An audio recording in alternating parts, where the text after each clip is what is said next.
O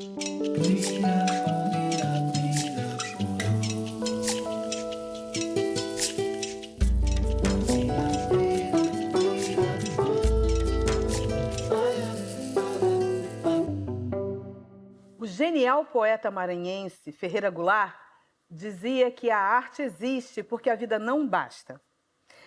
Mas, às vezes, uma única forma de expressão também não basta para uma mente inquieta, criativa.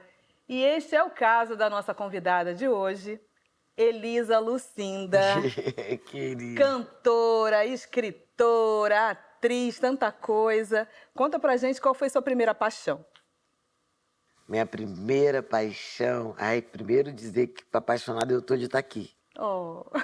Pra te encontrar aqui, vendo a sua trajetória, assim, fico muito feliz de você ser anfitriã desse encontro nosso aqui. Muito obrigada, a honra toda minha.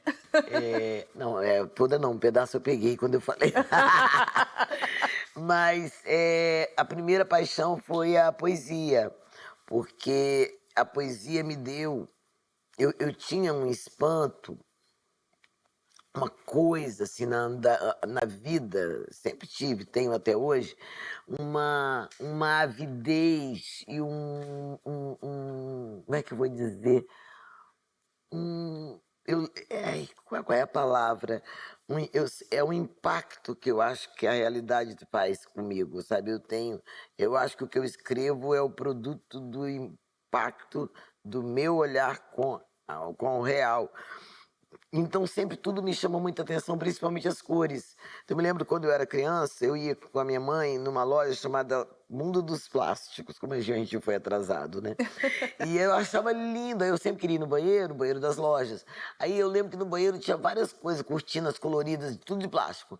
E coisas, tipo um depósito, banheiro meio depósito, e meio mostra do que era a loja. Aí eu ficava assim no banheiro, mãe, que rosa lindo! Olha esse lilás! O tempo inteiro assim. E isso sempre foi uma flor, um bicho, qualquer coisa me dá esse espanto. Desse ao vivo que a vida é. E aí eu conheci a poesia. Eu comecei a falar poesia na escola, minha mãe me levou para estudar declamação com a professora Maria Filina, minha querida, amada professora de 94 anos hoje, que fala poesia super bem. E ela, então, me apresenta os poetas. Com 11 anos, poetas assim. Ela gostava dos modernistas e me deu uma imersão, fez uma experiência na minha subjetividade. Uau! E eu então descobri que eu não era poeta, eu era, mas não sabia. Então tudo que eu aprendi foi pelos olhos dos poetas. Aí eu descobri que a poesia era tradutora do meu espanto. Falei, olha, quando eu virei poeta, eu falei, tem um negócio que traduz o meu espanto. A poesia tradutora do espanto. E aí você foi fazer jornalismo. Por que, Elisa Lucinda?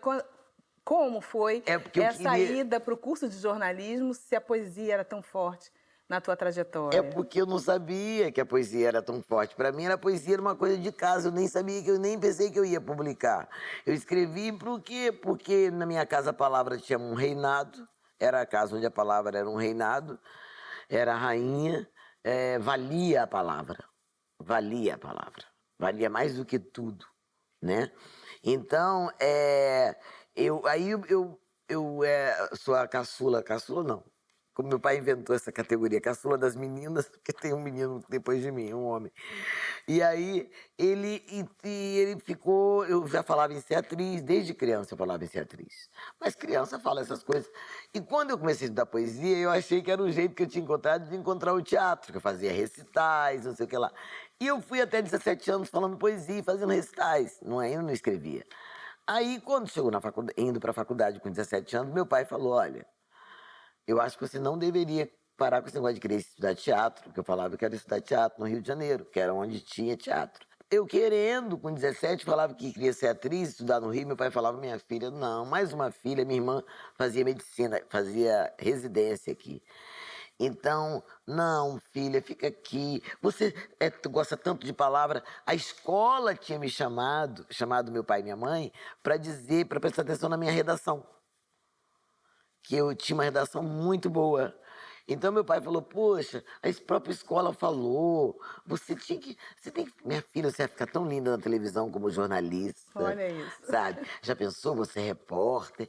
E eu acredito, sei lá, aquilo me encantou. Foi aí que eu comecei a fazer dentro da universidade o teatro universitário. E aí eu terminei a universidade fazendo teatro universitário e fui contratada pela Rede Globo de lá como repórter. Papai vaticinou muito bem. Não, aí o que aconteceu é que eu fui entrevistar Elba Ramalho. Isso é um ponto fundamental na minha história, que uma esquina, uma encruzilhada boa. Então, quando eu fui, Elba era cantriz. Ela cantava numa peça chamada Cancão de Fogo. E aí ela estava no meu teatro, no teatro que eu fazia meus recitais de poesia desde 11 anos.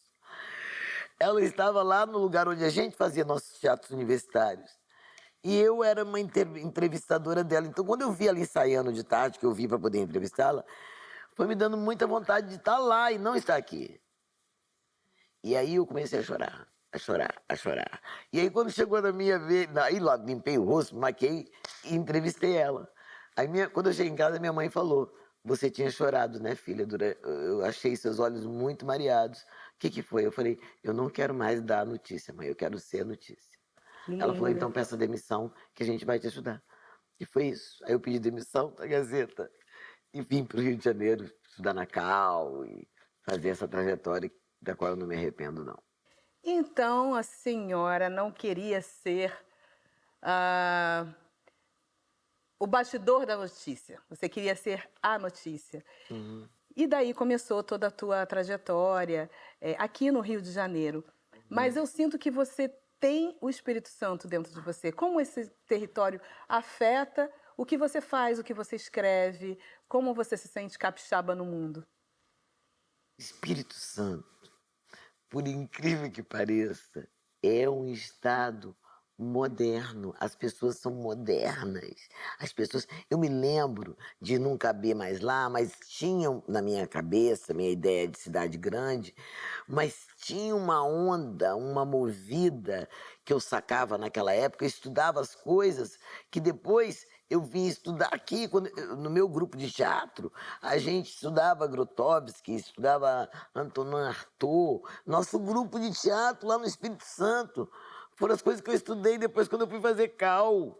Então, para mim, a minha relação com o Espírito Santo é de revelação. Eu queria revelar ao Brasil o que Espírito Santo é. Quando um dia meu pai falou assim, filha, trate muito bem o funk capixaba. Isso há uns 15 anos atrás. Porque o funk capixaba, ele é carente, ele não tem uma referência, sabe? Teria o Roberto, mas o Roberto Carlos, mas ele não tem. Você olha para o Roberto e não vê o Espírito Santo.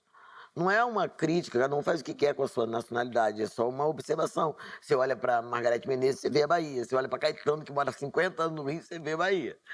Então, é mais ou menos isso. Eu acho que meu pai estava falando disso. Quando vim para cá, eu não tinha ninguém que falasse.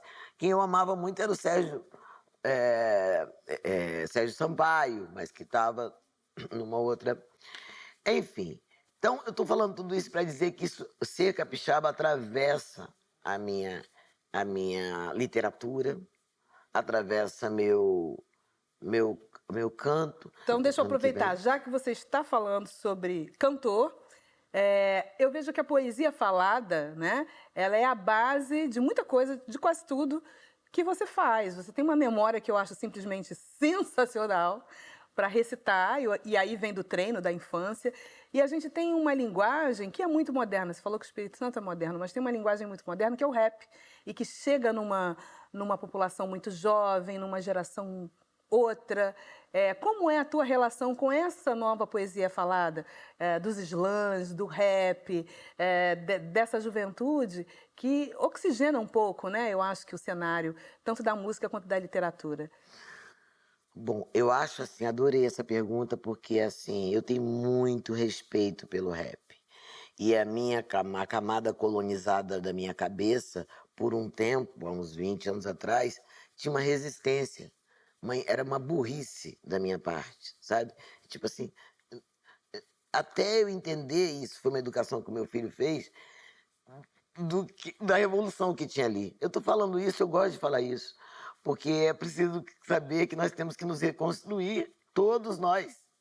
Então, me constrange dizer isso, mas é libertador poder dizer também que a gente pode aprender a ver de outra maneira. Então, o rap, para mim, todo o meu respeito, eu amo mesmo, o funk e o rap são expressões dos até então invisíveis, trazem notícias da desigualdade, um olhar de um outro ângulo, para quem está de um outro lado, e além disso, é a grande vitória contra as armas, é a vitória do verbo contra a violência. Então, como é que você consegue ter uma BMW morando na comunidade, morando na favela? Ou sendo o chefe do tráfico, ou sendo o chefe da palavra, o dono da palavra. Então, na verdade, é uma grande revolução natural, porque não tem o dedo da esquerda, que deveria, inclusive, ter mais força, nós devíamos ter mais espaço nos lugares populares, né? Mais narrativas para apresentar, e mesmo assim, organicamente, se insurge o verbo e ganha. Né? Então, eu acho... para mim, eu ver essa explosão, principalmente das meninas também, produzindo suas letras, os grandes grupos de slam que tem no país inteiro, sabe? Eu acho uma revitalização imensa da nossa língua e da nossa quilombagem. Então, você acha que a gente tem que redefinir o que é literatura? Acho. Eu acho que tem essa literatura oral que está sendo assumida como literatura oral, né? É verdade, porque eu sempre achei que música era literatura oral. Eu sempre achei. Tem literatura que eu gosto mais do que as outras. Mas é tudo literatura, sabe? Não é só literatura, a música que o Chico Buarque faz, que o Lupicínio Rodrigues faz, que o Cartola faz. Literatura também é aquela que a gente não acha tão bom, mas é tão boa, mas é aquela. Então, tanto que quando eu canto essa música do Pose do Rodo, eu faço um mix com uma música da Alessi Brandão, que é o Morro do Pau da Bandeira. Está nascendo o novo líder, que eu acho que o novo líder, para mim, é o cara da favela, é o rapper, é o funkeiro, é um novo líder. É uma possibilidade. Se eu tivesse nascido na favela, eu seria uma rapper, eu seria uma funkeira, eu seria, sabe, para a igreja que eu não ia. Então, segura aí que a gente já vai voltar nesse papo. A gente vai dar uma breve pausa para o Dando a Letra e aquela dica de literatura bacana para você. Oswaldo de Camargo é um dos principais escritores negros da história do Brasil. E hoje eu quero convencer você a ler um livro dele, publicado em 74 e republicado esse ano pela Companhia das Letras. E essa obra é A Descoberta do Frio. Nessa novela, a gente vai entender um pouco essa doença que acomete exclusivamente as pessoas negras, chamada frio. Ela se passa no Rio de Janeiro dos anos 80, em meio à ebulição dos movimentos negros no país, e também tem um ar de mistério e horror racial. Nessa novela, o Zé Antunes, que é o protagonista, é responsável por tentar entender por que essa doença acomete misteriosamente as pessoas negras no período.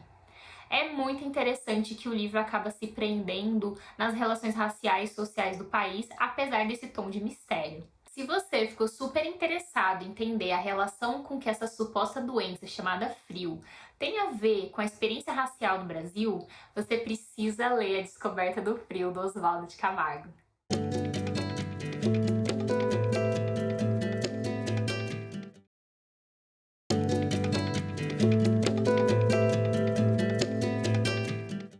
Estamos de volta com a entrevista com a escritora Elisa Lucinda. E agora eu tenho uma pergunta para você, que é uma pergunta muito pessoal, porque eu, durante muito tempo, olhava para a televisão e teve uma época que teve um gap muito grande, acho, de atrizes e pessoas negras na TV. Eram muito poucas. Felizmente, esse cenário anda mudando de um tempo para cá, mas teve um tempo que era Zezé Mota, era Ruth de Muito raramente. Souza, aqui e ali era Chiquinha, aqui e ali. Deserto.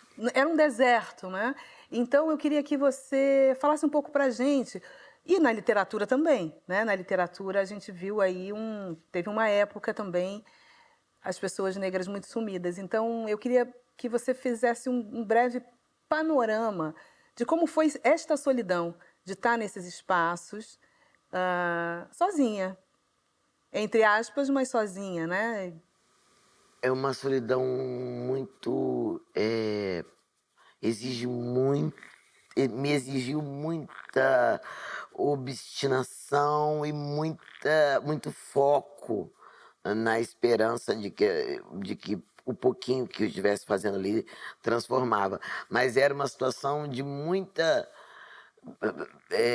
uma das coisas mais... de muita opressão emocional, porque uma das coisas que mais me fez mal, uma das coisas que mais me fizeram mal dessa época foi, por exemplo, quando tinha uma colega minha, da minha geração, disputando a mesma vaga, e eu pensava, tomara que eu ganhe. E me dava imediatamente um arrependimento imenso de ter pensado isso, uma culpa de estar torcendo por mim, porque eu sabia que não ia ter duas. Nós todos sabíamos que era um preto por elenco, e olhe lá. Nós fomos alijados, e é bom que se diga, e a esquerda, nossa esquerda, eu sou de esquerda e preciso falar isso, nós temos que ouvir que se existe um lugar onde a esquerda e a direita se encontram e é trágico, é no racismo. É no racismo. Então, havia uma mudez também dos nossos colegas. É um tabu falar sobre isso, né? É um tabu. Entendeu? Mas assim, havia uma mudez dos nossos colegas expoentes da esquerda brasileira, porque eram intelectuais que assistiram àquela exclusão, ou ninguém reparava que aquilo era Brasil e não tinha nenhum preto em elenco nenhum.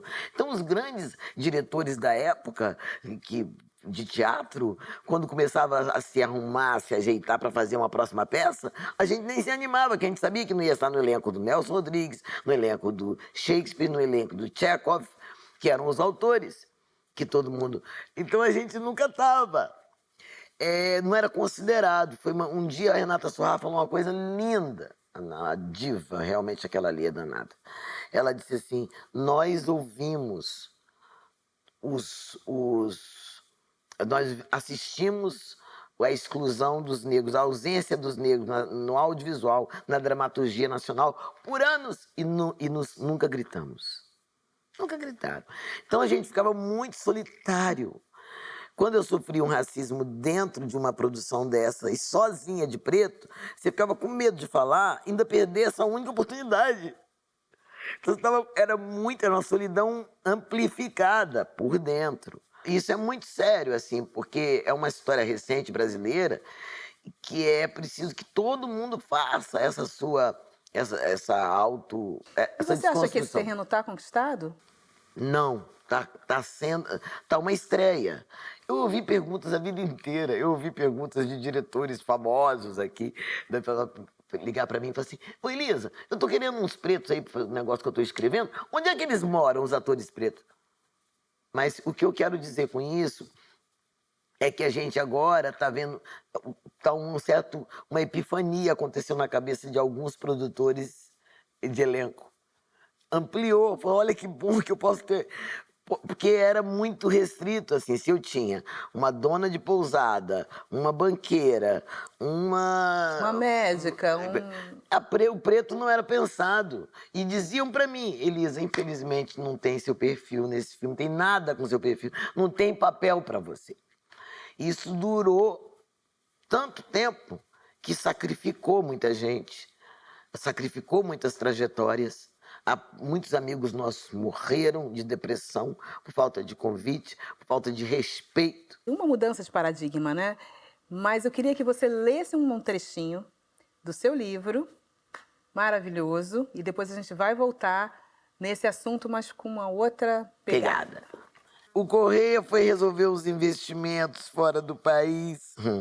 Correia fugiu, ladrão. Mãe Dadá falou que não posso dar mole. Ainda pediu pra trancar a rua, não deixar eu estar no meio da corja na hora errada. Morro de medo de ladrão branco. Diz que são os piores. Edith quer dormir aqui. Eu não. Eu vou dormir em casa. Minhas coisas estão lá. Tô vendo uma série de culinária africana, sabe? Enfim, no hotel. Tudo mentira. Era cansada daquele ambiente de gente bem. Eu e Tião viemos no carro falando da vida, do aniversário da sobrinha dele, da minha comida. Edith, com todo respeito, tem o tempero. Quase beijei Tião. Não pode elogiar minha comida que eu fico querendo dar pra pessoa. Sou muito dada. Saí sem rumo do carro. Gostava mais da minha vida e da do Tião do que das vidas daquelas pessoas. Quando entrei no quarto do hotel, quem estava me esperando sentada na cama de pernão cruzado, decidida a uma profunda DR... Dona Ética. Edith, até quando você vai continuar cozinhando para essas pessoas do mal só porque elas pagam bem? Maravilhoso, Edith. Ela está no livro do avesso, né? Nasceu no livro do avesso. É a mesma protagonista. E aí, voltando naquele assunto, mas falando dos livros e do protagonismo, o que da Edith... Porque escrever em primeira pessoa, né? Já nos ensinou Carolina Maria de Jesus, não é fácil. Não. Então, o que tem da Edith na Elisa, o que tem da Elisa na Edith? Olha, rapaz, eu acho que a Edith, ela é autorizada. Ninguém pode falar. Tudo que eu não posso falar, que vão achar que é muita... A Edith pode. A Edith é o grande... A Edith nasceu na pandemia e nasceu num pensamento, quando eu passei eu fui no supermercado, todo mundo, né, isolado, na pandemia, e eu vi um homem assim, sabe, todo suado, falando sem máscara, e eu fiz uma curva, como se estivesse correndo de um covidão. E aquilo me fez muito mal, e eu fiz essa observação. Que eu tô fugindo do outro, o meu contaminador, e não sei. E fiquei com muita vergonha daquele pensamento. Então era um pensamento muito escondido de mim. E aí eu escrevi o avesso. Comecei a escrever várias coisas que já estavam... Enfim, eu tinha uma coisinha chamada avesso, que era o impensável. Escrever aquilo que não tem censura, sem filtro. Então, Edith não tem filtro nenhum. Que então, isso? para fechar, deixa eu te perguntar, o Parem de Falar Mal da Rotina completa 20 anos, você tem uma produção muito grande, muito fértil, muito diversa.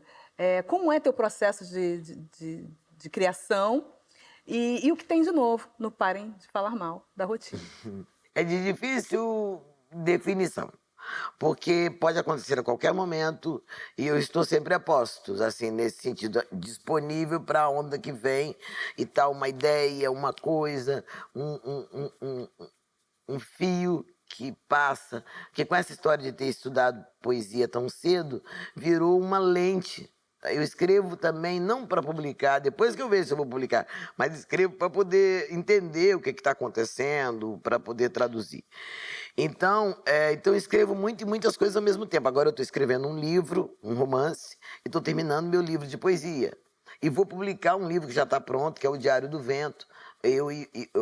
Poemas meus e fotos de Vitor Nogueira, que é um fotógrafo do Espírito Santo que fotografa Itaúnas, onde vai ser a festa literária.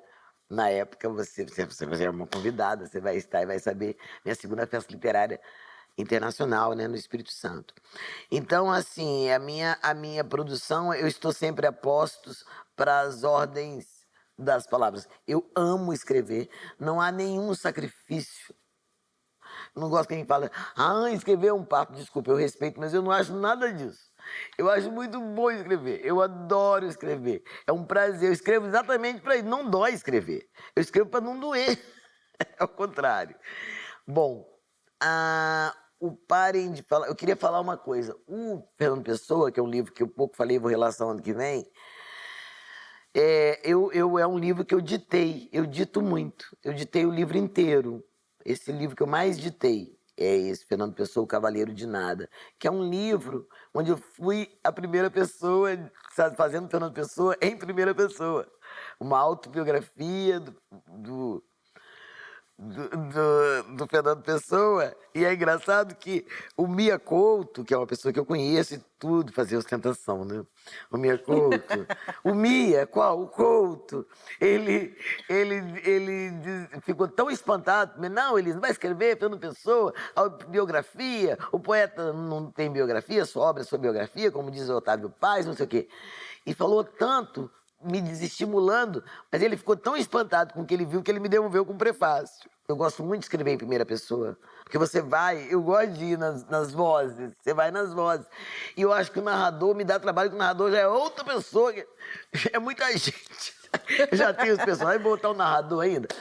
E, bom, e por fim, você perguntou sobre o Parem. O Parem, ele está renovado porque quando eu escrevi não existia a palavra assédio, existiu o assédio. Não existia a palavra trans, existia essa diversidade de gênero. Então, o mundo mudou muito em pouco tempo, né? E a gente, muitas coisas da nossa luta, ativismo nosso, de desconstrução, essa vida antirracista. Então eu tive que renovar o livro mesmo, atualizá-lo, trazê-lo para cá. E eu acho que uma coisa resume minha literatura, minha música, meu teatro, minha novela, tudo em mim. Eu descobri há pouco tempo isso, que tudo que eu fiz e faço na vida é para proteger a minha liberdade, que é inegociável, e a minha criança. Tudo que eu consigo realizar é graças à nutrição e à saúde da minha criança. Ninguém toca na minha criança. E com essa fala linda sobre a infância, sobre a sua criança, a gente vai precisar de outros programas para falar sobre isso tudo, sobre memória, outras coisas. Infelizmente, gente, terminou o Trilha de Letras com Elisa Lucinda. Boa semana, excelente leitura e fique com a gente. Não esqueça, Trilha, o caminho da literatura passa aqui na TV Brasil.